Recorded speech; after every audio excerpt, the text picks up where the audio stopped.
ओम हरिः ओम श्री गुरुभ्यो नमः। हरिः ओम। ओम शन्नो मित्र शं वरुणः शन्नो भवत्वर्यमा शन्न इन्द्रो बृहस्पतिः शन्नो विष्णुरुक्रमः। नमो ब्रह्मणे नमस्ते वायो त्वमेव प्रत्यक्षं ब्रह्मासि त्वमेव प्रत्यक्षं ब्रह्म वदिष्यामि ऋतं वदिष्यामि सत्यं वदिष्यामि तन्मामवतु तद्वक्तारमवतु अवतु माम् अवतु वक्तारम्। ॐ शान्ति शान्ति शान्तिः। ॐ सहनाववतु सहनौ भुनक्तु सह वीर्यं करवावहै तेजस्विनावधीतमस्तु मा विद्विषावहै। ॐ शान्ति शान्ति शान्तिः। सदाशिवसमारम्भां शङ्कराचार्यमध्यमाम् अस्मदाचार्यपर्यन्तां वन्दे गुरुपरम्परां। श्रुतिस्मृतिपुराणानाम् आलयं करुणालयं नमामि भगवत्पादं शङ्करं लोकशङ्करं शङ्करं शङ्कराचार्यं केशवं बादरायणं सूत्रभाष्यकृतौ वन्दे भगवन्तौ पुनः पुनः। ईश्वरो गुरुरात्मेति मूर्तिभेदविभागिने व्योमवद्व्याप्तदेहाय दक्षिणामूर्तये नमः। निधये सर्वविद्यानां विशदे भवरोगिणां गुरवे सर्वलोकानां दक्षिणामूर्तये नमः। ॐ नमः प्रणवार्थाय शुद्धज्ञानैकमूर्तये निर्मलाय प्रशान्ताय दक्षिणामूर्तये नमः। ॐ नमः श्रीशङ्करानन्द गुरुपादाम्बुजन्मने। ॐ नमः श्रीशङ्करानन्द गुरुपादाम्बुजन्मने।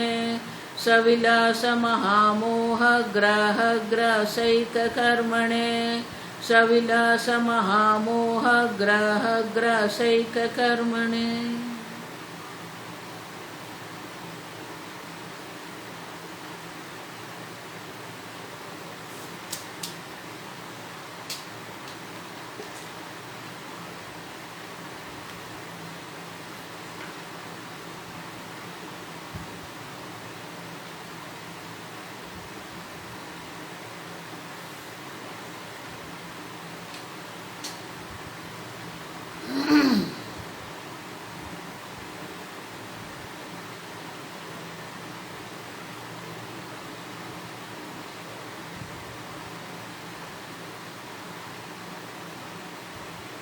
श्लोक नंबर 50। परोक्षज्ञानकालेऽपि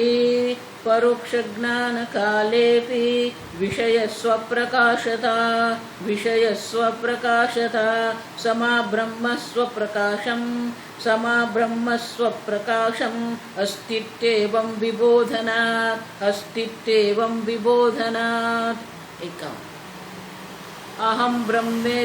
अहं ब्रह्मेत्यनुल्लिख्य ब्रह्मास्तित्वेवमुल्लिखेत् परोक्षज्ञानमेतन्न भ्रान्तं बाधानिरूपणात्।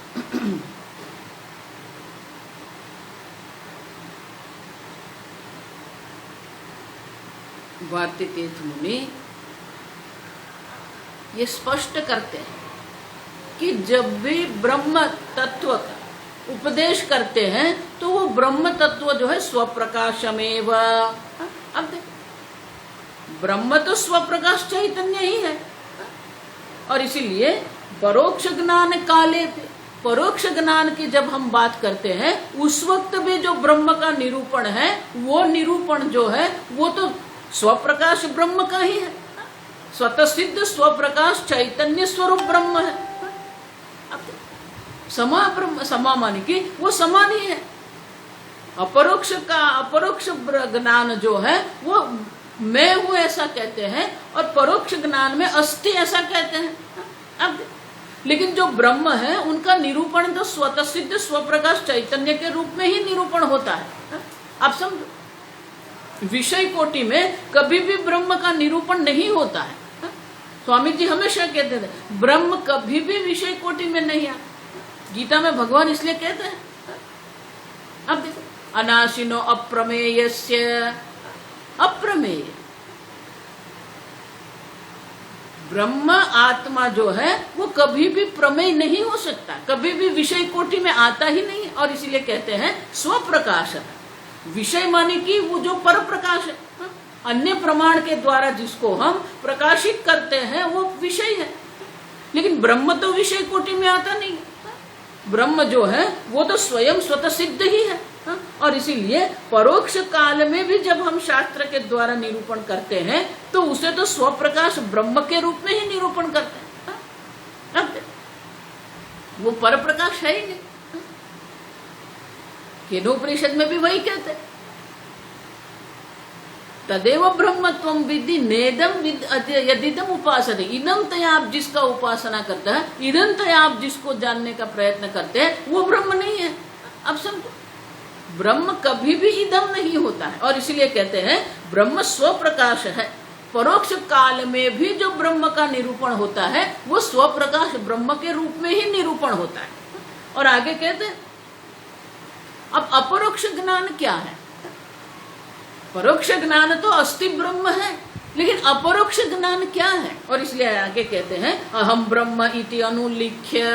अब बहुत सुंदर देखो ये शब्द, देखो अनुलिख्य। अनुलिख्य माने क्या है? उल्लिख्य। उल्लेख, उल्लेख माने कि जो लिखा हुआ है, जो हमारे मन में, जो भ्रांति हमारे मन में बैठी हुई है, हमने लिख के रखा है, मैं देह हूं, मैं मन हूं, और इस जन्म में नहीं, कितने जन्म, अनंत जन्म से, अनादिकाल से हम अपने को जीव मान के आई बैठे हैं। अनादिकाल सुप्तः जीवः। अब उसको क्या कर? अनुलिख्य। जो हमारी बुद्धि में हमने लिख के रखा है, मैं देह हूं, मैं मन हूं, अब उसको क्या करना है? अब देखो, अनुलिख्य ब्रह्म अस्तित्व एवं उल्लिखेत। अब हमारे मन में ये आना चाहिए कि मैं पूर्ण अहम ब्रह्म इति। लेकिन अहम ब्रह्म जो है वो कब होता है? भ्रांतम बाधा निरूपणात्।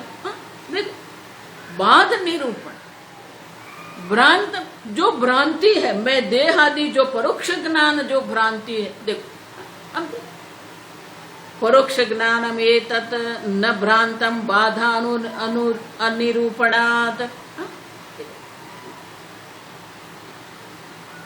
तो शास्त्र द्वारा जब हमें ब्रह्म का ज्ञान होता है तो वो परोक्ष ज्ञान है, लेकिन जब वो भ्रांति नहीं रहती है, क्यों? मैं ब्रह्म हूं। अब तो अहम बुद्धि जब होती है तो मैं ब्रह्म हूं ऐसा जब हमें ज्ञान होता है तो वो अपरोक्ष ज्ञान है। और इसलिए कहते हैं परोक्ष ज्ञान जो है, अब समझो, न परोक्ष ज्ञान में त न भ्रांतम। परोक्ष ज्ञान भी भ्रांति नहीं है। अपरोक्ष ज्ञान जो है वो आपका शोक निवृत्ति का कारण है, मुक्ति का कारण। लेकिन परोक्ष ज्ञान भी जो है, वो परोक्ष ज्ञान जो है, अहम ब्रह्मेति अनुलिख्य, मैं ब्रह्म हूं ये हम नहीं जानते हैं। क्यों? मैं देह हूं मान के रखा है। ब्रह्म अस्ति उल्लिख्य, तो शास्त्र के द्वारा उसका निरूपण जब होता है कि ब्रह्म है, तो अपरोक्ष ज्ञान में मैं ब्रह्म हूं वो हम नहीं जानते, अनुलिख्य। अब उसको हमें क्या करना है, उनकी निवृत्ति करनी है, आप समझो।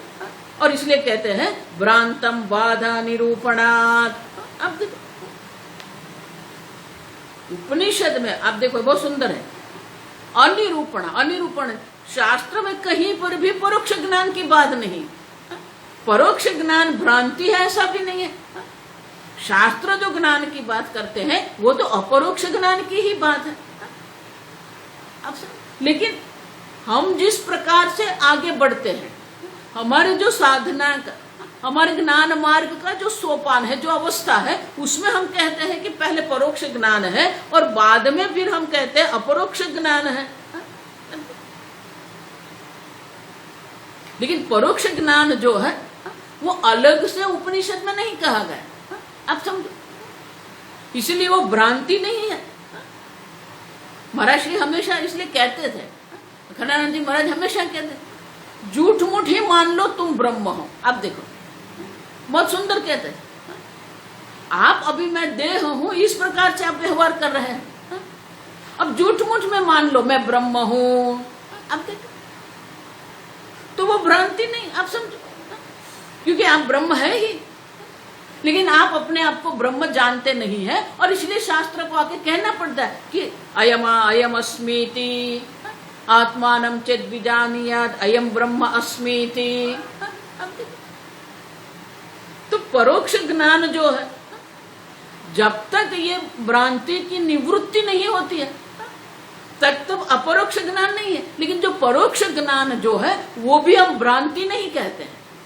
इसलिए कल मैंने कहा कि ये आइसिंग द केक नहीं है, मैं देह हूं, मैं मनुष्य हूं, अब उसके ऊपर एक और अध्यारोप कर दिया मैं ब्रह्म हूं, ऐसा नहीं है।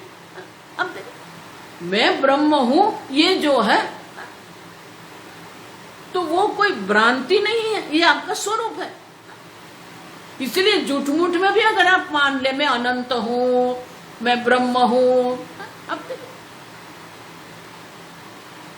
आप समझो, क्योंकि वो जो है वो तो आपका स्वरूप ही है। और इसलिए कहते हैं मैं ब्रह्म हूं अनुलिख्य ब्रह्म अस्ति उल्लिखित। ब्रह्म नहीं है वो नहीं जानते नहीं थे, अब जब मैं ब्रह्म हूं तो अहम ब्रह्म के द्वारा क्या करना है, वो भ्रांति की निवृत्ति करनी है। लेकिन वो भ्रांति की निवृत्ति के पहले परोक्ष ज्ञान है, और वो परोक्ष ज्ञान भ्रांति नहीं है, आप समझो। मैं डॉक्टर हूं, मैं इंजीनियर हूं, ये सब भ्रांति है। लेकिन मैं ब्रह्म हूं तो उसके पहले ब्रह्म अस्ति जब हम कहते हैं, वो जो परोक्ष ज्ञान है वो परोक्ष ज्ञान अन्य के समान वो भ्रांति नहीं है। और इसलिए कहते हैं परोक्ष ज्ञानम एतत् न भ्रांतम। अब देखो वो भ्रांति नहीं है। और इसलिए कहते हैं बाध अनिरूपणात्। अनिरूपणात् माने कि वो कहीं पर भी ये परोक्ष ज्ञान जो है वो परोक्ष ज्ञान भ्रांति है, ऐसे शास्त्र में उपनिषद में कहीं पर नहीं कहा। आप समझ, इतना ही नहीं आगे क्यों ऐसा कहते हैं कि परोक्ष ज्ञान भ्रांति नहीं है। आप समझो, भले परोक्ष ज्ञान से शोक की निवृत्ति नहीं है, परोक्ष ज्ञान से मोक्ष नहीं है, फिर भी परोक्ष ज्ञान भ्रांति नहीं है। अब और इसीलिए आगे के श्लोक में कहते हैं कि आप ऐसा क्यों कह रहे हो, क्योंकि अगर आप कहेंगे परोक्ष ज्ञान भ्रांति है तो वो मिथ्या हो जाएगा। और इसलिए आगे कहते हैं ब्रह्म नास्ति इति भानं चेत्, ब्रह्म नास्ति इति मानं चेत्, ब्रह्म नास्ति इति मानं चेत् स्याद्बाध्येत तदा ध्रुवं, स्याद्बाध्येत तदा ध्रुवं, न चैव प्रबलं मानं, न चैवं प्रबलं मानं, पश्यामोतो न बाध्यते, पश्यामोतो न बाध्यते।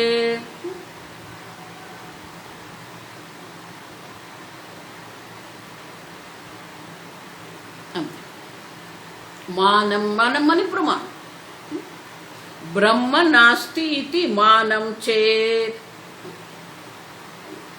तो कहेंगे ब्रह्म नहीं है, इसके लिए आपके पास कोई प्रमाण है क्या? अब देख, तो ब्रह्म नहीं है पहले ऐसा था, क्यों? जो शास्त्र श्रवण नहीं कर रहे हैं, जो सत्संग नहीं कर रहे हैं, ऐसे जो लौकिक लोग हैं, जो कर्मठ लोग हैं, उनके लिए तो ब्रह्म का कोई अस्तित्व है ही नहीं। वो स्वयं होने पर भी उनके लिए ब्रह्म नास्ति इति।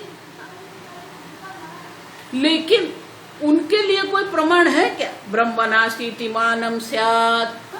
क्या उनके लिए कोई प्रमाण है? ब्रह्म नहीं है, उनके लिए कोई प्रमाण है क्या?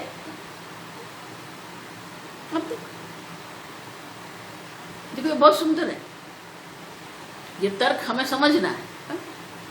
ब्रह्म को नहीं जानते हैं, लेकिन नहीं है उनके लिए कोई प्रमाण नहीं है हमारे पास। आप समझो, ब्रह्म है उनके लिए प्रमाण है हमारे पास।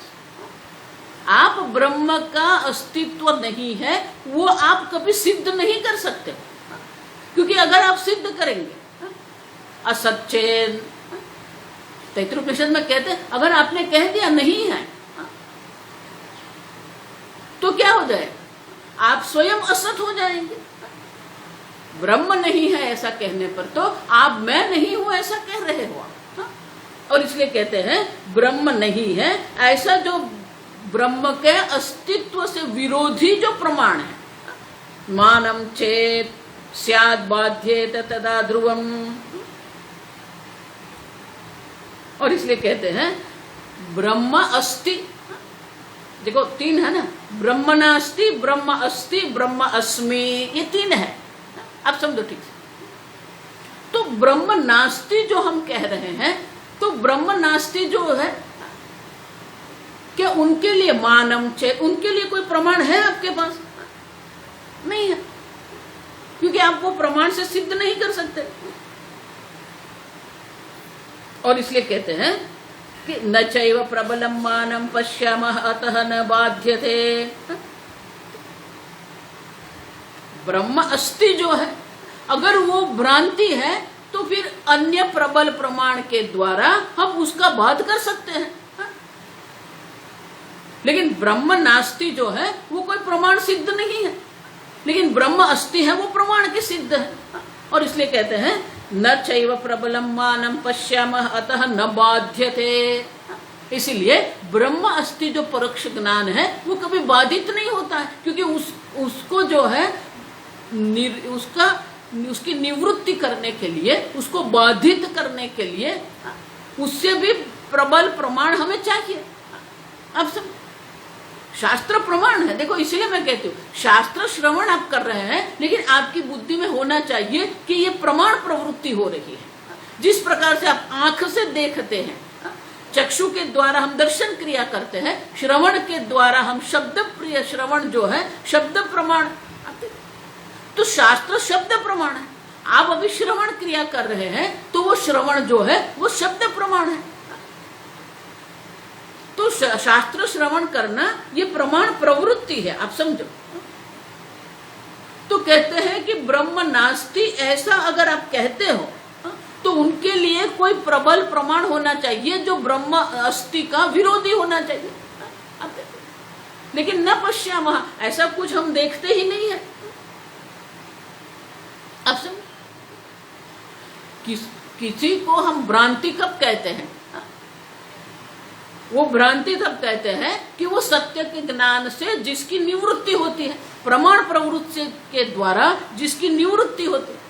सर्प बुद्धि जो हम करते हैं, तो सर्प बुद्धि जो है वो रस्सी के ज्ञान से हमें सर्प बुद्धि की निवृत्ति कर सकते हैं। तो किसी वस्तु की निवृत्ति प्रमाण के द्वारा हम करते हैं, प्रमाण प्रवृत्ति से हम करते हैं, तो उसे हम भ्रांति कहते हैं। लेकिन परोक्ष ज्ञान जो है ब्रह्म नास्ति, ऐसा कोई प्रमाण प्रबल नहीं है हमारे पास। अब सुन, भले लोग नास्तिक हम कहते हैं, आप देखो ये बहुत सुंदर है। आप समझो, जो लोग कहते हैं ना ईश्वर नहीं है, आप देखो तो वो ईश्वर नहीं है ऐसा जब कहते हैं तो वो अब उनकी भ्रांति है। आप समझो, उनका अयोग्य निश्चय है। स्वामी जी कहते हैं रॉन्ग डिसीजन, उसको कहते हैं रॉन्ग कंक्लूजन है उनका। और वो जो उनका अयोग्य निर्णय जो है वो जो भ्रांति है उनकी निवृत्ति हम प्रमाण प्रवृत्ति के द्वारा कर सकते हैं। अब समझो, किसी भी निश्चय या किसी भी प्रकार का जो ज्ञान है, वो ज्ञान के अगर प्रमाण के द्वारा हम निवृत्ति कर सकते हैं तो वो ज्ञान ज्ञान नहीं है, वो भ्रांति है। अब समझो पहले ही, जिस व्यक्ति को सर्प दर्शन हो रहे हैं वो तो सर्प को सत्य मान रहा है। अब समझो, उनके लिए सर्प सत्य है, भ्रांति नहीं है। इसलिए भय भी है, कंपन भी है।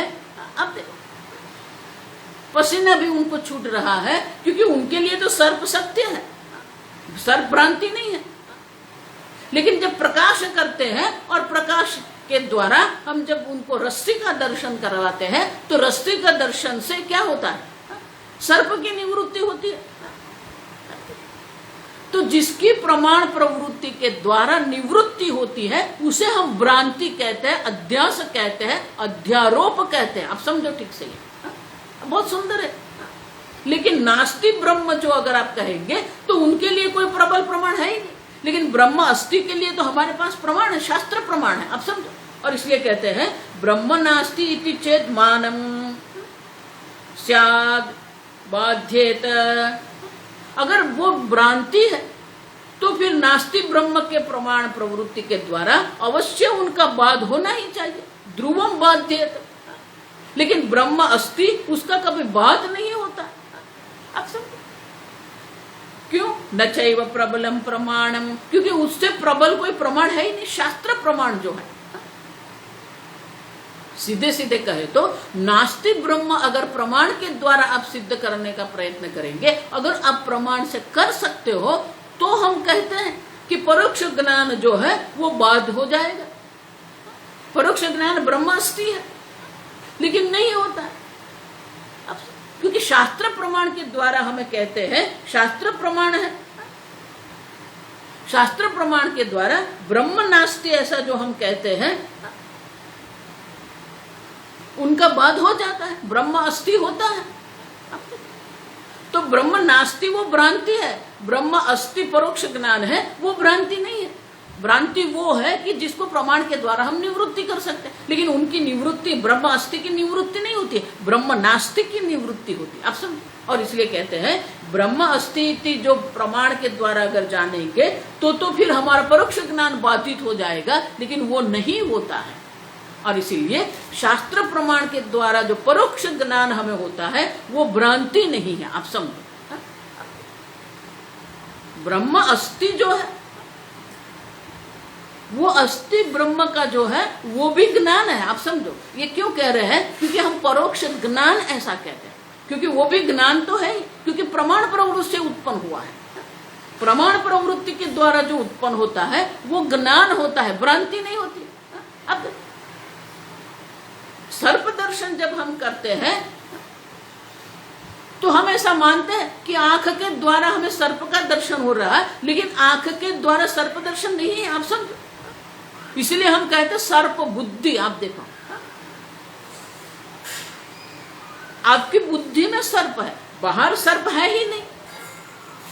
उसी प्रकार से ये जगत हम देख रहे हैं, ये जन्म मरण का अनुभव हम कर रहे हैं, तो ये सब अनुभव हम कर रहे हैं, लेकिन अनुभव होने से वो सिद्ध नहीं होता है, क्योंकि उनको प्रमाण के द्वारा हम बाधित कर सकते हैं। जिसको हम प्रमाण प्रवृत्ति के द्वारा बाधित कर सकते हैं वो सत्य कभी भी नहीं होता है। अब इसलिए कहते हैं ना कि सर्प की प्रतीति काल में भी सर्प तो है ही नहीं। आप समझो, जिसको सर्प का दर्शन हो रहा है वो जब सर्प दर्शन कर रहा है तभी वहां सर्प है क्या? नहीं है। इसी प्रकार से आप ये जगत का अनुभव कर रहे हैं, आप जन्म मरण का अनुभव कर रहे हैं, लेकिन वो नहीं है क्योंकि बाधित है। अब देखो, शास्त्र प्रमाण के द्वारा ये बाधित होता है और इसलिए ये भ्रांति है। मैं जीव हूं, ये भ्रांति है। मैं अल्प हूं, ये भ्रांति है। मैं देह हूं, ये भ्रांति है। और इसलिए कहते हैं कि शास्त्र प्रमाण के द्वारा हमें ये ज्ञान होता है, परोक्ष ज्ञान होता है, और इसीलिए उसको बाधित नहीं कर सकते। अगर ब्रह्म नास्ति ऐसा कोई प्रमाण के द्वारा हमें सिद्ध करते हैं तो वो बाधित होता है, लेकिन शास्त्र प्रमाण से जो परोक्ष ज्ञान होता है तो शास्त्र प्रमाण से प्रबल कोई प्रमाण है ही नहीं। आप समझो, वेदांत शास्त्र जो है वो अंतिम प्रमाण हम कहते हैं। अंतिम प्रमाण माने कि उससे कोई प्रबल प्रमाण नहीं है। मैं हमेशा सबको कहती हूं कि आप प्रमाण प्रवृत्ति को देखो, श्रद्धा है आपको, विश्वास है आपको, वो ठीक है, लेकिन शास्त्र को आप प्रमाण प्रवृत्ति के रूप में देखो। जिस प्रकार से हम अन्य ज्ञान प्राप्त करते हैं, आप देख रहे हैं, आप सुन रहे हैं, आप पढ़ते हैं, शब्द स्पर्श रूप रस गंध, ये 5 प्रकार के विषय आप ग्रहण करते हैं, ये प्रमाण प्रवृत्ति है। वो प्रमाण 5 प्रमाण जो हमारे हैं, श्रोत्र है, त्वचा है, चक्षु है, जिह्वा है, अब ज्ञानेन्द्रिय है, ये 5 इंद्रियों के द्वारा हम 5 प्रकार के ज्ञान प्राप्त करते हैं। ये प्रमाण प्रवृत्ति है इंद्रिय के द्वारा। लेकिन जितना आपको विश्वास आपकी इंद्रियों पर है, इंद्रियों पर आपका जितना विश्वास है, उतना ही विश्वास आपको ये शास्त्र पर होना चाहिए। अब सब, क्योंकि ये शास्त्र प्रमाण है। और इसलिए भरती तीर्थ मुनि कहते हैं कि ब्रह्म नास्ति ऐसा अगर कोई प्रमाण होता तो परोक्ष ज्ञान बाधित हो सकता था, और वो बाधित हो जाता तो वो भ्रांति है ऐसा सिद्ध हो जाता। लेकिन शास्त्र प्रमाण से हम परोक्ष ज्ञान प्राप्त करते हैं, और शास्त्र प्रमाण से न चैव प्रबलम मानम पश्यामः, हम उससे प्रबल कोई प्रमाण देखते ही नहीं है। अतः न बाध्यते, और इसीलिए परोक्ष ज्ञान कभी भी बाधित नहीं हो सकता है, क्योंकि वो शास्त्र प्रमाण से है। अब सब स्वामी जी हमेशा कहते हैं कि शास्त्र प्रमाण से जो ज्ञान होता है वो जो है वो बाधित नहीं हो सकता है। देखो, इसलिए भगवान भी क्या कहते हैं, एषा ब्राह्मी स्थिति पार्थ एनाम प्राप्य न विमुह्यते। एक बार ये शास्त्र प्रमाण से आपको ज्ञान हो गया, मैं पूर्ण ब्रह्म स्वरूप हूं, ये ब्राह्मी स्थिति है, जिसको प्राप्त करने के बाद न विमुह्यते स्थित्वा स्यामंत काले। अब मृत्यु समय पर भी अगर आपको ये ब्रह्म ज्ञान हो गया तो किसी के द्वारा भी वो बाधित नहीं हो सकता, न विमुह्यते, क्योंकि शास्त्र प्रमाण ही प्रबल प्रमाण है। अब समझो, और इसलिए कहते हैं कि परोक्ष ज्ञान जो है वो बाधित नहीं होता है, और इसीलिए वो भ्रांति नहीं है, वो भी ज्ञान ही है, भ्रांति नहीं है। परोक्ष ज्ञान भी भ्रांति है, क्योंकि शास्त्र प्रमाण से हम जानते हैं कि ब्रह्म है, शास्त्र प्रमाण से हम जानते हैं पूर्णता है। आप समझो, और इसीलिए परोक्ष ज्ञान को हम भ्रांति नहीं कह सकते। आगे व्यक्तिनुल्लेख्य मात्रेण भ्रमत्वे स्वर्गधीरपि भ्रांति स्याद् व्यक्तिनुल्लेख्य अनुल्लेखात् भ्रांति स्याद् व्यक्तिनुल्लेखात् सामान्योल्लेख दर्शनात्। अब देखो,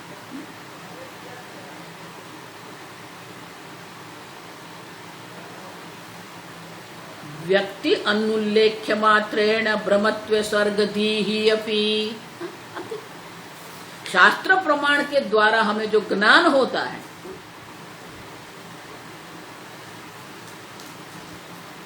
प्रत्यक्ष प्रमाण जो है, तो वो प्रत्यक्ष प्रमाण से हम जिसको नहीं जानते हैं, अब समझो, जिसको हम प्रत्यक्ष प्रमाण के द्वारा नहीं जान सकते हैं, लेकिन शास्त्र प्रमाण के द्वारा हम जानते हैं। प्रत्यक्षेण अनुमित्या वा यस्तु उपायन विद्यते, वो क्या है, स्वर्गधीहि। आप देखो, स्वर्ग जो है, स्वर्ग का जो अस्तित्व जो है वो परोक्ष ज्ञान है, लेकिन स्वर्ग का जो ज्ञान है, स्वर्ग अस्ति। आप देखो, स्वर्ग है, जन्म है, मरण है, स्वर्ग के भोग है, ये सब जो ज्ञान है, धर्म है, पाप है, पुण्य है, ये सब ज्ञान हमें शास्त्र से होते हैं, कोई व्यक्ति से नहीं है। आप समझो,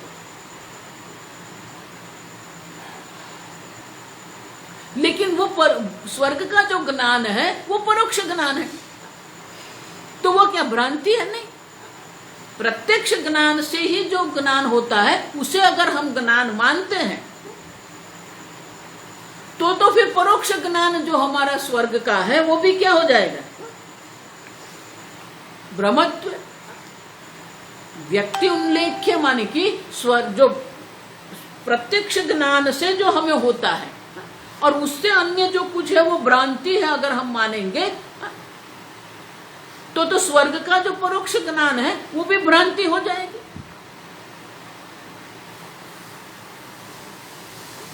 लेकिन स्वर्ग का प्रत्यक्ष ज्ञान नहीं है, फिर भी स्वर्ग है, हम कहां से जानते हैं?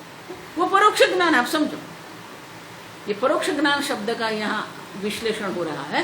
तो स्वर्ग का जो हमारा ज्ञान है वो परोक्ष ज्ञान, नित्य परोक्ष ज्ञान है। लेकिन वो परोक्ष ज्ञान हमें कहां से होता है? शास्त्र से होता है ना। जब शास्त्र से हमें परोक्ष ज्ञान होता है लेकिन प्रत्यक्ष ज्ञान नहीं है, तो क्या स्वर्ग का जो ज्ञान है, स्वर्ग का जो ज्ञान है वो क्या भ्रांति है? नहीं। क्यों? क्योंकि शास्त्र प्रमाण से हमें ज्ञान हुआ ना कि स्वर्ग है। आप समझो, तो अगर स्वर्ग का जो ज्ञान, परोक्ष ज्ञान जो है उसे अगर हम ज्ञान मानते हैं तो ब्रह्म का जो परोक्ष ज्ञान शास्त्र प्रमाण से हमें हो रहा है उसे हम भ्रांति कैसे कह सकते हैं? आप समझो, स्वर्ग का परोक्ष ज्ञान ही है, नित्य परोक्ष ज्ञान है। कोई अगर 4 धाम की यात्रा करके आए, बद्रीनाथ केदारनाथ जाके आए, रामेश्वर जाके आए, और वो जो हमें शब्द प्रमाण से दर्शाते हैं वो भी परोक्ष ज्ञान है। लेकिन हम रामेश्वर जा सकते हैं और उनका अनुभव कर सकते, मानी वो प्रत्यक्ष हो सकता है, प्रत्यक्ष प्रमाण से हम सिद्ध कर सकते हैं। लेकिन जो स्वर्ग जो है वो तो नित्य परोक्ष है। लेकिन शास्त्र के द्वारा हम जानते हैं स्वर्ग है, सूर्यलोक है, चंद्रलोक है, देवता है, इंद्र है, अग्नि है। अब तो जो देवताओं का जो हमें ज्ञान है, स्वर्ग का ज्ञान है, स्वर्ग के भोग का जो हमें ज्ञान हो रहा है, वो सब जो ज्ञान है हमें कहां से होता है? शास्त्र प्रमाण से होता है, प्रत्यक्ष प्रमाण से नहीं हो रहा। तो प्रत्यक्ष प्रमाण से अगर नहीं हो रहा है और शास्त्र से हमें परोक्ष ज्ञान हो रहा है, तो वो परोक्ष ज्ञान जो भ्रांति नहीं है, तो फिर ये ब्रह्म का जो परोक्ष ज्ञान हमें हो रहा है उसे हम भ्रांति कैसे कहते हैं? अब समझो। और इसलिए कहते हैं यदि स्वर्ग का ज्ञान, परोक्ष ज्ञान जो भ्रांति अगर हो जाए तो फिर ये ब्रह्म का जो परोक्ष ज्ञान है वो भ्रांति हो सकती है। अब देखो, इसलिए कहते हैं भ्रांति स्यात् व्यक्ति अनुल्लिख्य स्यात् सामान्य उल्लेख दर्शनात्। क्यों सामान्य उल्लेख? सामान्य माने कि शास्त्र के द्वारा ही ये स्वर्ग की बात हो रही है, शास्त्र के द्वारा ही पाप पुण्य की चर्चा हो रही है, शास्त्र के द्वारा ही जन्म मरण की बात हो रही है। तो शास्त्र ही प्रमाण है, सामान्य है। आप समझो। और इसलिए कहते हैं कि जो शास्त्र प्रमाण के द्वारा स्वर्ग का जैसे हमें परोक्ष ज्ञान होता है और उसमें भ्रांति नहीं मानते हैं, उसी प्रकार से शास्त्र प्रमाण के द्वारा हमें जब ब्रह्म का ज्ञान होता है, ब्रह्म अस्थि का ज्ञान होता है, तो वो भ्रांति नहीं है, वो ज्ञान ही है। अब समझो, भ्रांति माने कि जिसका अन्य प्रमाण की प्रवृत्ति के द्वारा हम जिसकी निवृत्ति कर सकते हैं, जो बाधित हो जाता है। अब समझो, तो स्वर्ग का ज्ञान जो है, आप कह सकते हो नहीं स्वर्ग किसने देखा? प्रत्यक्ष प्रमाण से आप नहीं देख रहे, अनुभव नहीं कर रहे। तो अगर आप कहेंगे स्वर्ग नहीं है, अब देखो ब्रह्म का परोक्ष ज्ञान आप एक बाजू पर रखें, अब देखो स्वर्ग की बात हम करते हैं। स्वर्ग का ज्ञान परोक्ष ज्ञान है। आप समझो, कई लोग हैं वो कहते हैं नहीं ये स्वर्ग कुछ है ही नहीं। महाराज श्री उनका उत्तर बहुत सुंदर देते थे। देखो ये हमारा दैनिक अनुभव है। कई बार हम बच्चे लोग को कहते हैं, जाओ वो अलमारी में वो पेन रखी है, वो फाइल रखी है, लेके आओ। कई बार हम ऐसा करते हैं। कई बार पति पत्नी को कहते हैं, पत्नी पति को भी कहते हैं, अरे वो अलमारी में फाइल है, लेके आ जाओ। वो व्यक्ति वहां जाती है, वो जाके फिर अलमारी में देखती है। अब जब वो अलमारी में देखती है और वहां ही खड़ी खड़ी कहेगी, अरे नहीं है, यहाँ पर नहीं है, वो फाइल नहीं है अलमारी में। अब आप जब ये सुनते हो ना, बच्चे हो या पति हो पत्नी, जिसके द्वारा भी ये जब कहा जाता है अलमारी में नहीं है, आप देखो ये, तो हम क्या कहते हैं उसको? पहला जो हमारा वाक्य हमारे मुंह से निकलेगा वो क्या होगा? अरे ठीक से देखो ना। माने क्या है? अगर आपने कहा कि अलमारी के दूसरे खाने में है, वो वहां नहीं है, ठीक है, अब अन्य स्थान पर देखो, अलमारी में ठीक से देखो, पूरी अलमारी देख लो। क्या पूरी अलमारी देख ली आपने? देखो वाक्य क्या कह रहा है। अगर आपने ठीक से नहीं देखा होगा और इसलिए आपको वो नहीं मिल रहा है, मुझे पता है, मैंने वहां रखा है, कल ही मैंने वहां रखा था, वहां ही होना चाहिए। आप ठीक से देखो, पूरी अलमारी छान मारो। देखो ये वाक्य क्या है? क्योंकि वो आपने वहां रखा है, आप जानते हो, और इसलिए कहते हो ठीक से देखो, पूरी अलमारी छान मारो। पूरी अलमारी छान मारने के बाद अगर आपको फाइल नहीं मिलेगी तो आप कह सकते हो कि वहां नहीं है। उसी प्रकार से अगर आप कहते हो स्वर्ग नहीं है, तो क्या आपने पूरे ब्रह्मांड में घूम के देख लिया? नहीं देखा आपने, आपका ज्ञान अल्प है। आप एक देश के बारे में पूरा नहीं जानते हो, आप अपने शरीर के बारे में पूरा ज्ञान नहीं जानते हो, आपने ना तो पूरा ब्रह्मांड देखा है, ना पूरी पूरी पृथ्वी आपने देखी है, तो आप कैसे कहते हो कि स्वर्ग नहीं है? आप समझते हो? आप स्वर्ग नहीं ऐसा नहीं कह सकते हो, क्योंकि आपने पूरा ब्रह्मांड घूम के आ गए क्या? पूरी पृथ्वी देख के आ गए क्या कि नहीं? स्वर्ग में देख के, समुद्र में देखा क्या? नहीं। तो जब आपने पूरे ब्रह्मांड को देखा नहीं है, तो आप कैसे कह सकते हो कि स्वर्ग नहीं है? समझते हो? ये नास्तिक लोग जो तर्क देते हैं ईश्वर नहीं है, और तू कौन कहने वाला? आपके पास कोई प्रमाण है? ब्रह्म नास्ति इति मानम, आप समझो, ब्रह्म नहीं है ऐसा अगर आप कहते हो, तो क्या आपके पास प्रमाण है? नहीं है।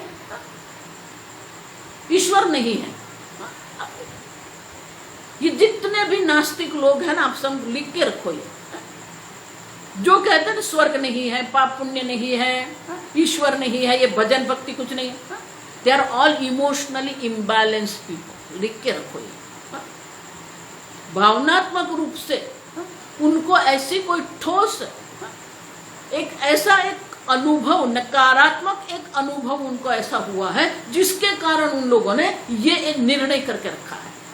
आप सब अंग्रेजी में उसको कहते हैं इमोशनली हर्ट है। भावनात्मक रूप से कहीं न कहीं उसे ऐसा एक दुख हुआ है, ऐसी एक पीड़ाओं का अनुभव हुआ है, जिसके कारण उन लोगों ने ये मान लिया है ईश्वर नहीं है, स्वर्ग नहीं है। उनको शास्त्र की आवश्यकता नहीं है, उसको भावनात्मक रूप से हमें पूरे परिपक्व बनाने की आवश्यकता है। स्वामी जी हमेशा कहते हैं जो ईश्वर का विरोध करते हैं ना, क्यों कर रहे हैं वो ईश्वर का विरोध? कहीं न कहीं उनके मन में बचपन में, बाल्य अवस्था में, शिशु अवस्था में कहीं न कहीं उनको भावनात्मक रूप से कोई कुछ ऐसे पीड़ा हुई है, ऐसा दुख का अनुभव हुआ, ऐसी परिस्थिति से वो अनुभव करके आए हैं कि वो मानने को तैयार। आप समझो, उनको शास्त्र प्रमाण से या ईश्वर का अस्तित्व से कोई संबंध नहीं है, ये उनके भावनात्मक दुख की बात है। भले वो अपने आप को बहुत तार्किक मानते हैं, वो तार्किक नहीं है। अंतिम तर्क तो शास्त्र प्रमाण है, और शास्त्र प्रमाण के द्वारा जो तर्क दिया जाता है उनको कोई नकार नहीं सकता है। आप समझो। लेकिन कहते हैं लोग स्वर्ग नहीं है, और इसलिए यहां कहते हैं कि स्वर्ग नहीं है। उनके लिए क्या प्रमाण है आपके पास? आप देख के आए सब जगह पर? नहीं। स्वामी जी इसलिए मजाक करते थे कि आपने अपना बैक नहीं देखा है, पीठ भी नहीं आपने देखी है। आपका बैक तो आपने देखा नहीं और कह रहे हो स्वर्ग नहीं है। कहां देख के आए कि स्वर्ग नहीं है?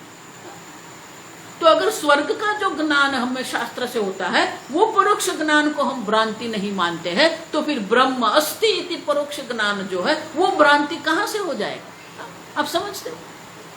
आप समझो ये सब, ये भ्रांति नहीं है। परोक्ष ज्ञान भी ज्ञान है। जिस प्रकार के स्वर्ग का हमें ज्ञान होता है शास्त्र प्रमाण के द्वारा। ये जितने नास्तिक लोग हैं वो पूजा की भी टीका करते हैं, यज्ञ की भी टीका करते। इतना घी व्यस्त कर रहे, इतना दूध का अभिषेक करने की क्या आवश्यकता है? और इमोशनल प्रॉब्लम, भावनात्मक समस्या उनको है। भावनात्मक रूप से उनकी इतने हर्ट हुई है, जितना ये विरोध करते हैं उससे तर्क की बात करने की कोई आवश्यकता नहीं है। उसको प्रेम से बात करो, समझ जाएंगे सब। और इसलिए कहते हैं कि स्वर्ग नहीं है ऐसा हम नहीं कह सकते, क्योंकि उसका कोई प्रबल प्रमाण नहीं है हमारे पास। लेकिन स्वर्ग है, उनके लिए शास्त्र प्रमाण है हमारे पास। और जो स्वर्ग का ज्ञान हमें होता है वो परोक्ष ज्ञान होता है, और वो परोक्ष नित्य परोक्ष ज्ञान है। आप समझो। लेकिन ब्रह्म का जो परोक्ष ज्ञान है वो नित्य परोक्ष नहीं है, वो अपरोक्ष हो सकता है।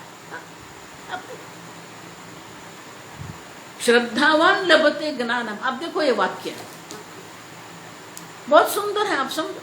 श्रद्धा माने परोक्ष ज्ञान है। ब्रह्म अस्ति, ईश्वर अस्ति। श्रद्धा हमारी कहाँ होनी चाहिए? हम कहाँ श्रद्धा करते हैं? हमारी बुद्धि पर श्रद्धा करके बैठे हैं। आप शास्त्र पर श्रद्धा करो। श्रद्धावान लभते ज्ञानम माने क्या है?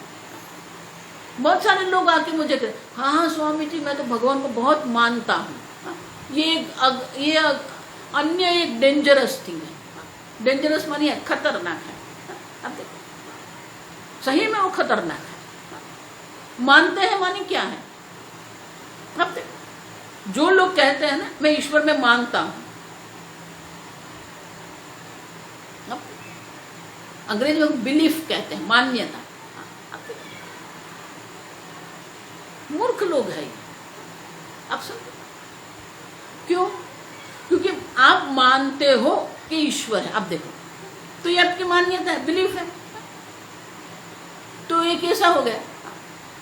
मैं मानती हूं कल बारिश होगी, मैं मानती हूं। अब देखो तो जब भी आप ये शब्द प्रयोग करते हो ना, मैं मानती हूं, मैं मानता हूं, अब देखो इनका अर्थ क्या होता है? आप समझो। अगर आप कहते हो कि ये मेरी मान्यता है, तो ये वाक्य का अर्थ क्या होगा? मैं मानती हूं कल बारिश होगी। इनका अर्थ क्या हुआ? इनका अर्थ ये हुआ बारिश हो सकती है, बारिश न भी होगी। 50% बारिश हो सकती है, 50% बारिश नहीं होगी। तभी तो मानते हैं, कहते हैं ना। अगर होने वाली ही है तो बारिश होगी ऐसा कहेंगे हम। लेकिन बारिश मैं मानती हूं। अब तो अगर आप कहेंगे मैं ईश्वर को मानता हूं, इसका अर्थ हो गया आपने स्वीकार कर लिया 50% ईश्वर नहीं है। समझ गए? ये मूर्खता है। अब देख अस्ति कश्चित अपार शक्ति, ये वाक्य देखो। कोई अपार शक्ति काम कर रही है, हम कैसे कह सकते हैं कि नहीं है? ये हमारा अनुभव है। बारिश हो रही है, अस्ति कश्चित अपार शक्ति। खेत में जो हो रहा है, बाहर कहीं जाने की आवश्यकता ही नहीं है। आपका हृदय, आपके हृदय की जो धड़कन है वो ईश्वर है। आप समझो, आपके श्वास है वो ईश्वर है। निश्वास है, नहीं विश्वास है। रामम स्मर श्वासे श्वास। क्यों? निश्वासे नहीं विश्वासा। ये श्वास उच्छ्वास की जो क्रिया हो रही है वो आप नहीं कर रहे हो रही है। आपका हृदय चल रहा है, आप नहीं चला रहे हो। ये हृदय पंप है। बाहर का पंप आपको स्विच ऑन करते हो और स्विच ऑफ करते हो।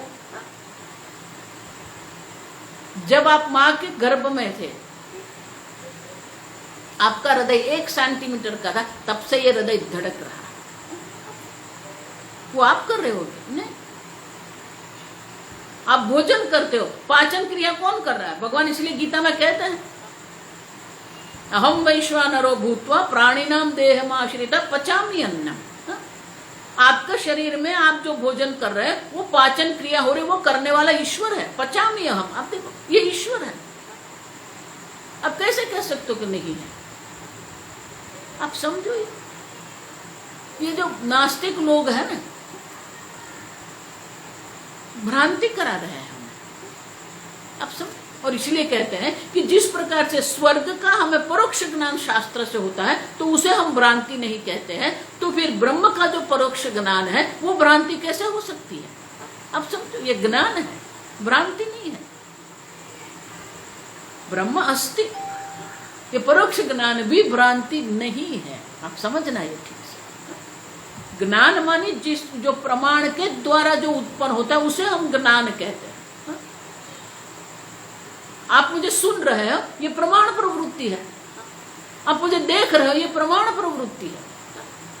और इसलिए श्रद्धा और मान्यता समान नहीं है। आप समझो, श्रद्धा का जो अंग्रेजी अनुवाद करते हैं ना, फेथ, बिलीफ, बिल्कुल गलत है। श्रद्धा मानी प्रमाण प्रवृत्ति से जो उत्पन्न हुआ है। शास्त्र में श्रद्धा है, गुरु में श्रद्धा है, ईश्वर में श्रद्धा है। अब श्रद्धा मानी जो ज्ञान है वो परोक्ष ज्ञान है, भ्रांति नहीं है, मान्यता नहीं है, बिलीफ, फेथ नहीं है। आप समझो, बहुत सारे लोग मैं जानती हूँ, वो सब अंग्रेजी अनुवाद पढ़ पढ़ के कुछ न कुछ बोलते रहते हैं। श्रद्धा इज नॉट बिलीफ, श्रद्धा प्रमाण जनित है। और इसलिए भगवान कहते हैं श्रद्धावान लभते ज्ञानम। आप देखो, ये एक ही श्रद्धा है, ब्रह्म जो मैं ब्रह्म हूं, ये जो श्रद्धा है वही पूर्ण ज्ञान में, अपरोक्ष ज्ञान में हो सकती है। बाकी जितनी भी श्रद्धा है वो नित्य परोक्ष रहती है। आप समझो, ईश्वर की जो श्रद्धा है वो अपरोक्ष हो सकती है। मैं ईश्वर हूं, तत्त्वमसि तज्जगत कारणम ईश्वरम अहमस्मि ईश्वरः अहमस्मि। आप देखो, ये अपरोक्ष ज्ञान है। लेकिन अपरोक्ष ज्ञान के पहले ये परोक्ष ज्ञान की अवस्था है। आप देखो, वो परोक्ष ज्ञान पहले होता है, ब्रह्म अस्ति, ईश्वरः अस्ति। और इसलिए ये ज्ञान है, भ्रांति नहीं है, परोक्ष ज्ञान है। जिस प्रकार से स्वर्ग का परोक्ष ज्ञान शास्त्र प्रमाण से होता है, उसी प्रकार से ब्रह्म का भी ज्ञान हमें शास्त्र प्रमाण से हो रहा है। और इसलिए वो भ्रांति नहीं है। आप समझो। और इसलिए जो ये श्रद्धा करता है उसे ये अपरोक्ष ज्ञान होता है। इसलिए भगवान कहते हैं श्रद्धावान लभते ज्ञान। जिसने शास्त्र पर, गुरु पर, ईश्वर पर श्रद्धा करके रखी है उसे ये ज्ञान हो सकता है। लेकिन ये ब्रह्म अस्ति जो परोक्ष ज्ञान है वही परोक्ष ज्ञान। आप ठीक से समझो, शास्त्र प्रमाण से हमें जितने भी परोक्ष ज्ञान होते हैं वो सब परोक्ष ही है। एक ही ये ब्रह्म का ज्ञान है, परोक्ष ज्ञान है, जो अपरोक्ष ज्ञान हो सकता है। समझ रहे हो मैं क्या कह रहा हूं? इसलिए कर्म शास्त्र से वेदांत शास्त्र अलग है। कर्म शास्त्र के द्वारा आप जितना भी जानते हैं, कर्म कांड में आप जितना भी जानते हैं, वो सब नित्य परोक्ष रहते हैं। लेकिन एक वेदांत शास्त्र है जहां पर जो परोक्ष है वो अपरोक्ष हो सकता है। आप समझो, क्योंकि शास्त्र प्रमाण से प्रबल अन्य कोई प्रमाण है ही नहीं। और इसलिए कहते हैं कि ब्रह्म का जो परोक्ष ज्ञान है वो भी ज्ञान ही है, भ्रांति नहीं है। आगे कहते हैं, अब बहुत सुंदर आप समझो ये चर्चा। अपरोक्षत्व योग्यस्य अपरोक्षत्व योग्यस्य न परोक्षमतिर्भ्रमः न परोक्षमतिर्भ्रमः परोक्षमित्यनुल्लेखात् परोक्षमित्यनुल्लेखात् अर्थात् पारोक्ष संभवात् अर्थात् पारोक्ष संभवात्।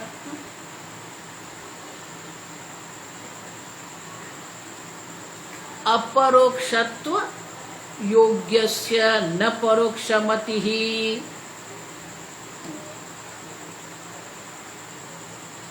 तो एक तर्क है यहाँ, एक शंका है कि आप कह रहे हो कि परोक्ष ज्ञान ब्रह्म का जो है वो भ्रांति नहीं, ठीक है, लेकिन अपरोक्षत्व योग्यस्य न परोक्षमतिः, जो अपरोक्ष ज्ञान के योग्य है उनकी जो परोक्ष मति जो है वो क्या है? न परोक्षमति ही ब्रह्म। भले ब्रह्म जो है वो अपरोक्ष ज्ञान के योग्य है, लेकिन उनका भी जो परोक्ष ज्ञान, स्वर्ग जो है वो तो परोक्ष ही है, वो कभी अपरोक्ष होना ही नहीं। मैंने आगे कहा स्वर्ग नित्य परोक्ष रहने वाला है, लेकिन एक ब्रह्म ही है जो अपरोक्ष हो सकता है। अब सब स्वर्ग जो है नित्य परोक्ष है, उसकी अपरोक्षता की योग्यता नहीं है, लेकिन ब्रह्म में अपरोक्ष की योग्यता है। फिर भी वो अपरोक्ष योग्य ब्रह्म ज्ञान होने पर भी परोक्ष ज्ञान जो है, परोक्ष मति ही परोक्ष ज्ञान जो है वो ब्रह्म नहीं है। आप सब क्यों? परोक्षमिति अनुल्लेखाद अर्थात पारोक्ष संभवात, क्योंकि परोक्ष ज्ञान जो है ब्रह्म अस्ति, इस प्रकार से जब हमें ज्ञान होता है, शास्त्र प्रमाण से ब्रह्म का अस्तित्व का जो हमें ज्ञान होता है, तो वो जो परोक्ष ज्ञान जो हमें हो रहा है अर्थात पारोक्ष संभवात, माने कि परोक्ष ज्ञान की संभावना है। आप देखो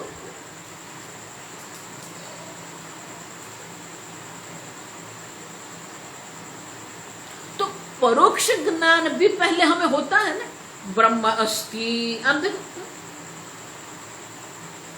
शास्त्र प्रमाण से ही ये ब्रह्म ज्ञान हमें होता है। सामान्य मनुष्य को तो ब्रह्म है ऐसा कोई ज्ञान है ही नहीं, लेकिन जब जो जिज्ञासु है, जो साधक है, जो मुमुक्षु है, वो जब शास्त्र श्रवण करते हैं उनको भी वो जो ब्रह्म का ज्ञान होता है वो प्रत्यक्ष नहीं है, परोक्ष ही है। अब समझो परोक्षमिति अनुल्लेखात् अर्थात पारोक्ष संभवात्, ये परोक्ष ज्ञान की संभावना है।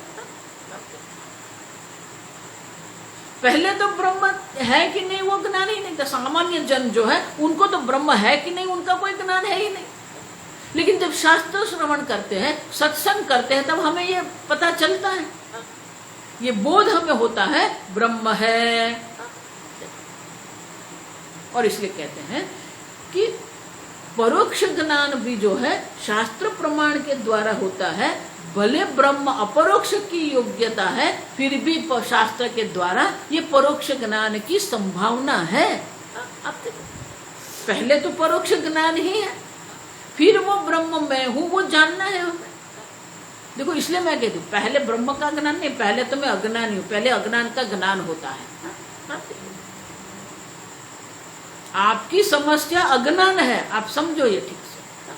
तो पहले आपको ज्ञान अज्ञान का होता है, फिर वो ब्रह्म का परोक्ष ज्ञान होगा, फिर वो ब्रह्म का अपरोक्ष ज्ञान हो सकता है। और इसलिए कहते हैं कि परोक्षत्व योग्य है ब्रह्म में, फिर भी जो अपरोक्ष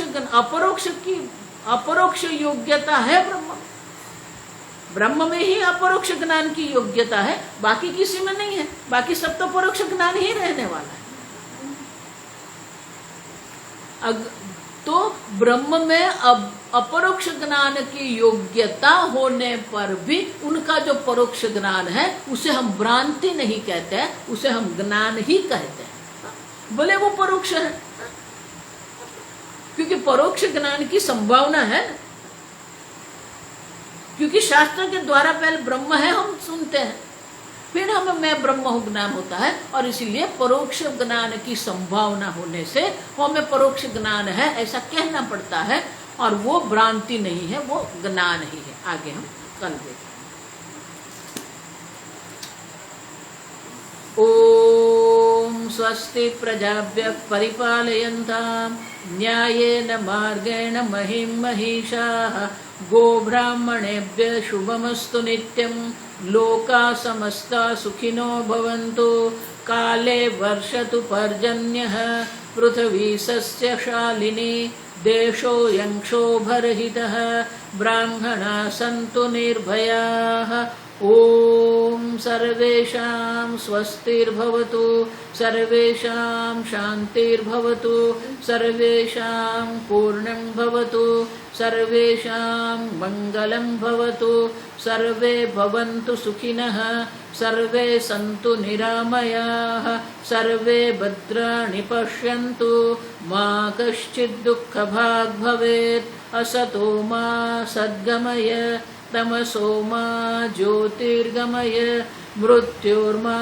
अमृतंगमय ओम पूर्णमदः पूर्णमिदं पूर्णात् पूर्णमुदच्यते पूर्णस्य पूर्णमादाय पूर्णमेवावशिष्यते ओम शांति शांति शांतिः हरिः ओम श्री गुरुभ्यो नमः हरिः ओम।